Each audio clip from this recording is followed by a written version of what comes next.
आज मैं आप लोगों को कुछ हकीकत बताने जा रहा हूँ जो बक्सर ज़िला के एक गांव में हुआ था। वहाँ पर एक परिवार था जिसमें रौनक नाम का लड़का अपने माँ बाप एवं भाई बहन के साथ रहता था। रौनक 20 साल का जब हो गया तो उसको देखने के लिए लड़की वाले आने लगे। कुछ दिन बीत गया, तभी रौनक को एक लड़की की फ़ोटो अच्छी लगी। उसने अपनी माँ को बोला, माँ, मैं इसी से शादी करूँगा और बोलता भी क्यों नहीं। हर लड़के की ख्वाहिश होती है कि उसकी औरत सुंदर और संस्कारी हो, ताकि किसी के सामने ले जाने से उसका मान भी बढ़े। उसकी माँ ने बोला, ठीक है बेटा, तुम्हारी शादी मैं इसी से करवाऊंगी, और लड़की के पिता को हाँ बोल दिया। कुछ दिन बाद उसकी शादी का दिन आ गया। वह बहुत खुश था क्योंकि उसकी हल्दी मेहंदी और संगीत से घर में खुशी छाई हुई थी। सारे मेहमान से उसका घर भर गया था।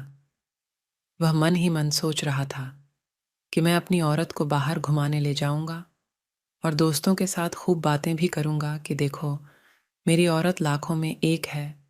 मन ही मन लड्डू फूट रहे थे। और उस दिन उसका इंतज़ार भी ख़त्म हो गया, क्योंकि उस दिन उसकी शादी जो हो रही थी। गांव वाले भी धूमधाम से बारात लेकर लड़की के घर पहुंचे और दोनों की शादी भी हो गई।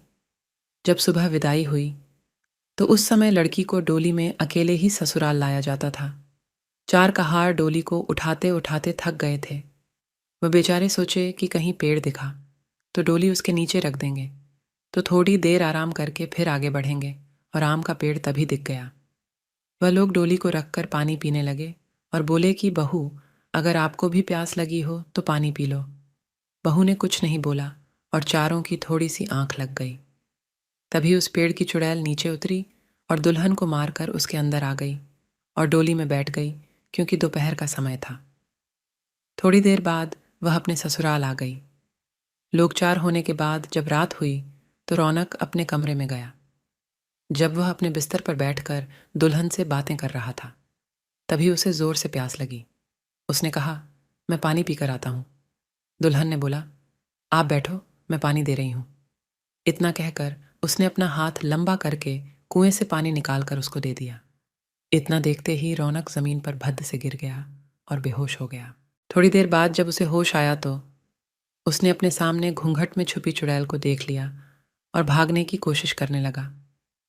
तभी उस चुड़ैल ने बोला, आप भागो मत, मैं आपको मारूंगी नहीं, और अब मैं आपके साथ रहूंगी भी नहीं। नहीं तो आप जीवित नहीं रहोगे, क्योंकि आपने हमारा चेहरा देख लिया। लेकिन यह गांव हमारी ही निगरानी में हमेशा रहेगा, क्योंकि यहाँ मेरा ससुराल है।